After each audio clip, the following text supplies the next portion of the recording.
पत्रकारिता बहुत खराब काम है। तुम्हें एक बड़े पत्रकार का कॉल आया था क्या? जी, आपको डर नहीं लगता? क्या विशेषता आपको रवीश में नजर आती है कि आप रवीश बनना चाहती हैं? बिहार में नारी सशक्तिकरण के लिए काफ़ी प्रयास किया जा रहा है। लड़कियों को शिक्षा से जोड़ने के लिए साइकिल योजना का प्रारंभ नीतीश कुमार की सरकार में की गई थी। अभी रिसेंट हम जिस मुद्दे पर बात कर रहे हैं वह है मैट्रिक की परीक्षा।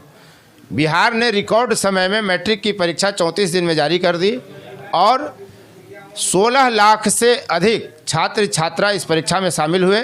टॉप 10 की सूची जारी करने की एक परंपरा बिहार सरकार ने शुरू की थी। उसमें इस बार 39 छात्र छात्रा शामिल हुए हैं। जी, टॉप 10 में पहली बार 39 छात्र छात्रा शामिल हुए हैं और सबसे टॉपर स्थान पर, पहले स्थान पर इस बार सिर्फ एक छात्रा आई है जिसका नाम रामायणी राय है। इससे पहले जब इंटर की परीक्षा का परिणाम घोषित हुआ था तो उसका भी टॉपर अर्जुन कुमार बिहार के औरंगाबाद जिले का दाऊदनगर का निवासी था और आज जब एक बिटिया प्रथम स्थान पर आई और वह भी अकेले, वह भी बिहार के औरंगाबाद जिले की ही निवासी है और वो गोह की है। गोह नाम सुनते ही आपके दिमाग में नक्सलवाद, उग्रवाद शब्द आया होगा, कौंधा होगा कि वही मियाँपुर वाला गोह। जी हाँ, मियाँपुर नरसंहार जहाँ हुआ था वही गोह। और हम रामायणी से बात करते हैं। रामायणी की सबसे बड़ी विशेषता यह है कि आज 3 दशक से मैं उपेंद्र कश्यप पत्रकारिता कर रहा हूँ और कोई भी टॉपर, कोई भी टॉप 10 में शामिल कोई भी सफल छात्र छात्रा ने यह नहीं कहा कि मैं पत्रकार बनना चाहता हूँ। अकेले रामायणी ने कहा कि मैं पत्रकार बनूंगी और एक बड़े पत्रकार ने अपने बेटे के लिए कहा था, ना बेटे, पत्रकारिता कभी नहीं। लेकिन ये बेटी नेता घर में, शिक्षकों के घर में पैदा ली और पत्रकार बनना चाहती है। बहुत बहुत बधाई टॉप होने के लिए। Thank you. ये बताओ, पत्रकार बनना क्यों चाहती हो? हर कोई अपने देश की सेवा करना चाहता है, हर फील्ड में। अब जिनको जिसमें इंटरेस्ट है, हर फील्ड का मतलब। इंटरेस्ट कैसे जगा पत्रकार बनने का? ये तो बहुत खराब काम माना जाता है। विश्व स्तर पर जितने काम हैं उनका जब सर्वेक्षण होता है इंटरनेशनल लेवल पे तो सबसे खराब काम पत्रकारिता को माना जाता है। तब भी पत्रकार बनना चाहोगे? मुझे ऐसा नहीं लगता कि पत्रकारिता बहुत खराब काम है। कोई भी ऑक्यूपेशन खराब नहीं होता है, आदमी बुरा या अच्छा नहीं, सर्वेक्षण हुआ था इंटरनेशनल लेवल पे जिसमें पत्रकारिता को इस कारण सबसे खराब माना गया कि यहाँ जितना काम है उस मुताबिक पैसे नहीं मिलते, जितना खतरा है, जितना जोखिम है उतना दूसरे काम में नहीं है और रिटर्निंग यहाँ नहीं है। इसलिए इंटरनेशनल लेवल पर सबसे खराब काम माना गया है पत्रकारिता। रिपोर्ट आने के बाद भी अगर गवर्नमेंट आप लोग का मतलब पत्रकारों का मतलब जो होता है एम्पावर नहीं कर रही है, आप लोग का वेतन नहीं बढ़ा रही है जिस हिसाब से आप लोग काम करते हैं। वेतन ही तो नहीं मिलता है, यही तो रामायणी सबसे बड़ी समस्या है। जी, तो वही है कि अगर निकलने के बाद भी, सर्वे निकलने के बाद भी इस पर कोई एक्शन नहीं लिया जा रहा है तो इसमें। तुम्हारी खबर जब हमने क्लिक की कि पत्रकार बनेगी बिहार की टॉपर, तो तुम्हें एक बड़े पत्रकार का कॉल आया था क्या? जी। क्या नाम है उनका? रवीश कुमार। और किसी पत्रकार ने फ़ोन नहीं किया? नहीं, एक और पत्रकार से बहुत सारे पत्रकार से बात हुआ वैसे, और उस टाइम बहुत हौच पौच था। तो रवीश ने क्या फ़ोन पर बात की है? वो भी बता रहे थे, पहले तो मुझे कॉन्ग्रेचुलेट किए, फिर उसके बाद वो भी बोले कि कोई भी आज तक मैंने टॉपर का नाम नहीं सुना है जो पत्रकार बनना चाहती है, और यही बात। रवीश कुमार ने ये बात कही। जी। तुमको कैसा फील हुआ होगा? एक देश का नामचीन पत्रकार तुमको कॉल करते हैं, कैसा फील हुआ होगा? बहुत अच्छा फील हुआ। तुमने कोई अपनी जिज्ञासा नहीं रखी सामने, कोई सवाल नहीं पूछा? उस टाइम मैं बहुत एक्साइटेड हो गई कि कॉल आया है सच में, तो उतना कुछ दिमाग काम नहीं किया, जिस अकॉर्डिंग हुआ तो बात बस हो गई। क्या विशेषता आपको रवीश में नज़र आती है कि आप रवीश बनना चाहती हैं? वो मतलब मेन स्ट्रीम से हटके थोड़ा करते हैं जो लोग। मतलब मेन स्ट्रीम की पत्रकारिता करने वाले खराब हैं या प्रेरित करने वाले नहीं हैं? नहीं, ऐसा बात नहीं है, मैंने ऐसा नहीं कहा। लेकिन वो जो पहले लाइमलाइट में नहीं है, उनको लाइमलाइट में होना चाहिए, उनको लाते हैं। बाकी लोग जो अपॉइंटमेंट लेके भी उन्हीं का करना चाहेंगे, लेकिन जिनका इंटरव्यू लेने के लिए आपको अपॉइंटमेंट की ज़रूरत नहीं है, फिर भी आप उनका नहीं दिखा रहे हो, और दिखाना चाहिए फिर भी नहीं दिखा रहे हो, तो ये बहुत उनका वो अच्छा लगता है मुझे। रवीश कुमार के अलावा और कौन पत्रकार देश में अच्छे लगते हैं? मैं बहुत सारे स्कूप वूप अनस्क्रिप्टेड देखती हूँ, संदीप भाटिया का। फिर उसके बाद ये सौरभ द्विवेदी जी जो हैं ललन टॉप।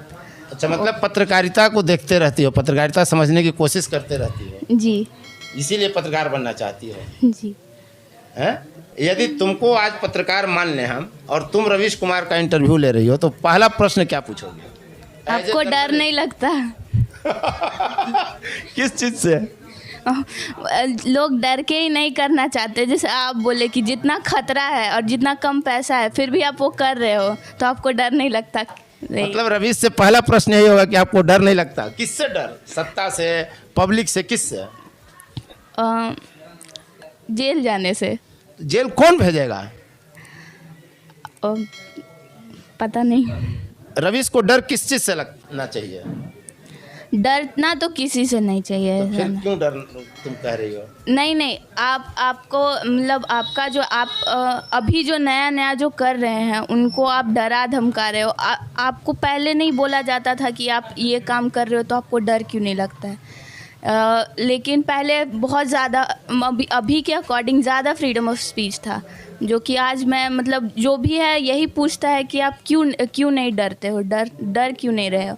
तो मैं यही पूछना चाहती हूँ कि आपको भी डर क्यों नहीं लगता है? तो एक प्रचार का है कि डर के आगे जीत है, तो फिर क्यों डरना चाहिए?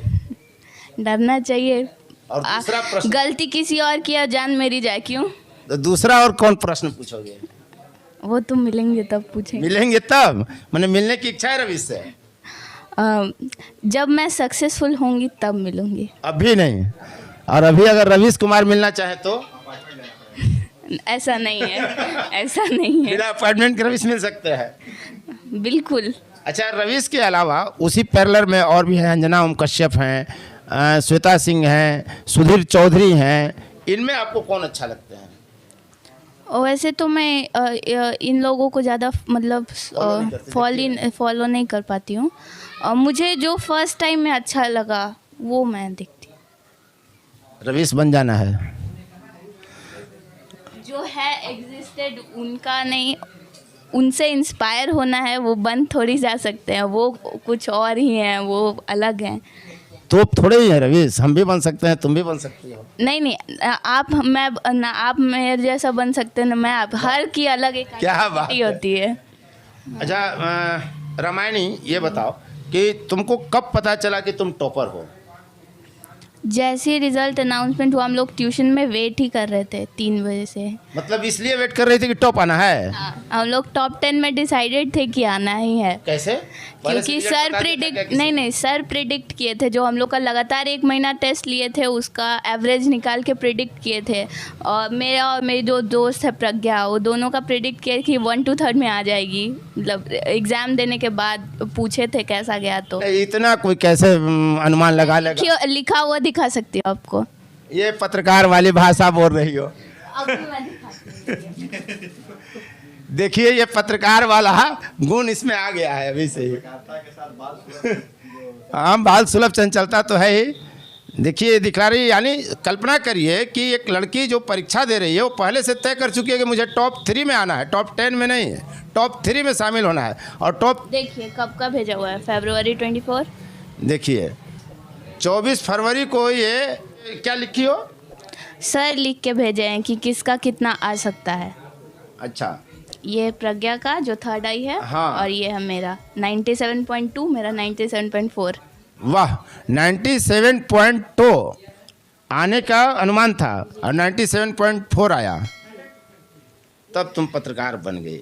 इसलिए कि पत्रकार दूरदर्शी होता है और अनुमान लगाना सटीक होता है। ये सर प्रिडिक्ट किए थे। अच्छा, सर ने किया था? जी सर। और क्या तुम प्रशासन की तरफ से लोग आए होंगे, बिहार सरकार के लोग आए होंगे, तुमको सूचना पहले दिए होंगे कि तुम्हारा टॉप 10 में आ रहा है नाम, चलो तुम्हारी परीक्षा ली जाएगी फिर से, कुछ ऐसा हुआ था? वो 26 मार्च को बुलाया गया था इंटरव्यू के लिए। उस टाइम डिस्ट्रिक्ट टॉपर और स्टेट टॉपर दोनों को बुलाया गया था। क्या कहा गया था तुमसे, क्या प्रश्न पूछे गए थे? हर सब्जेक्ट से अलग अलग, हर सब्जेक्ट के स्पेशलिस्ट टीचर थे और हर सब्जेक्ट के टीचर के पास आपको जाना है, वो आपसे क्वेश्चन पूछेंगे सब्जेक्ट से रिलेटेड। पूरा उबाऊ थकाऊ एग्जाम था वो? नहीं नहीं, ऐसा नहीं है, बस 2-4 क्वेश्चन हर टीचर कर रहे थे। वहाँ हेजिटेशन हुआ होगा, डर लगा होगा कि क्या होगा? ऐसा नहीं कि सवाल जवाब गलत दे दें तो मेरा रैंक घट जाए। नहीं, ऐसा तो डर तो नहीं लगा था। जब डरने के लिए तो मना कर रही हो, रवीश से पूछ रही हो कि डर क्यों नहीं लगता है, तो तुम कैसे डरोगे? नहीं, और एक होता है अंदर से जानने का कि क्या होने वाला है। तुम्हारे बस जीवन में कोई ऐसी घटना नहीं ना घटी है जिसके कारण तुम चाहती हो पत्रकार बनना है? नहीं, ऐसा कुछ नहीं है। नहीं? अपने हम उम्र बच्चों को तुम क्या कहोगे जो तुम्हारे उम्र खुल के लाइफ जीना चाहिए, एंजॉय करके जीना चाहिए। फर्स्ट आना सेकंड आना कोई मैटर नहीं करता है। बहुत सारे बच्चे ऐसे होते हैं जो कम अंक आता है तो डिप्रेशन का शिकार हो जाते हैं, उनके लिए क्या कहोगे? माता पिता को सपोर्ट करना चाहिए कि बस पढ़ाई ही नहीं है, बहुत स्कोप है और हर फील्ड में स्कोप है, आपको जिसमें इंटरेस्ट है उधर जाओ। तुमको ये नहीं लगता है कि तुम एक बच्ची हो, बेटी हो, तुम्हारी माँ शिक्षिका हैं, तुम्हारे दादा बड़े नेता रहे हैं इस इलाके के, अयोध्या बाबू, तुम्हारे पिताजी चिकित्सक हैं और राजनीति भी करते हैं, तो इसका कोई लाभ मिला या तुमको इसका कहीं नुकसान समझ में आया? वैसे तो मैं घर से ज़्यादा बाहर निकलना पसंद नहीं करती हूँ। अगर आप चारों तरफ से पूछे तो सब बोलते ही हैं, घर से बाहर ज़्यादा नहीं निकलती हूँ। लेकिन ऐसा नहीं है हाँ, कि मतलब लाभ तो मिलता ही है। अगर आपके पेरेंट्स शिक्षित हैं तो समाज में आपको इज्जत मिलती ही है, और लोगों को इंस्पिरेशन मिलता है कि हम भी शिक्षित हो तो हमें भी ऐसा सम्मान मिले। घर से स्कूल तो जाती होगी, कोचिंग जाती हो जी, तो गोह को तो देखने समझने का तुमको अवसर बराबर मिला, 15 बरस तक तुम उसको देखी समझी। अगर शिक्षा मंत्री या नीतीश कुमार या जिला का पदाधिकारी डीएम जो तुमसे अगर पूछें एक प्रश्न कि तुम बताओ रामायणी तुम्हें क्या चाहिए गोह के लिए, कोई एक चीज़, तो क्या मांगोगे? यहाँ पे जो है वो सड़क का, वहाँ हमेशा मैं जब दाऊदनगर से स्कूल आती थी यहाँ पे तो जाम लग जाता है, बहुत लंबा जाम लगा और हर दिन जाम लग जाता है। कहाँ? वो जो पुल है ना, बखरुआ? नहीं, यहीं पे, यहीं बिलारू पुल, वहाँ पे हमेशा जाम लग जाता है। और वो जो आधा पुल बन के छोड़ा हुआ है, मैं बचपन से देख रही हूँ, उसको कंप्लीट कर दीजिए। और जो ये ट्रैफिक का मामला है उसको सुलझाइए और शिक्षा व्यवस्था यहाँ सुधारिए। तो नीतीश कुमार से हमारी टीम ये चाहेगी कि वो इस बिहार टॉपर की बात पर अमल ज़रूर करें। आपने यह वीडियो देखा, उम्मीद करता हूं कि आपको अच्छा लगा होगा। चैनल को सब्सक्राइब करें, शेयर करें, कमेंट करें और लाइक करें। धन्यवाद।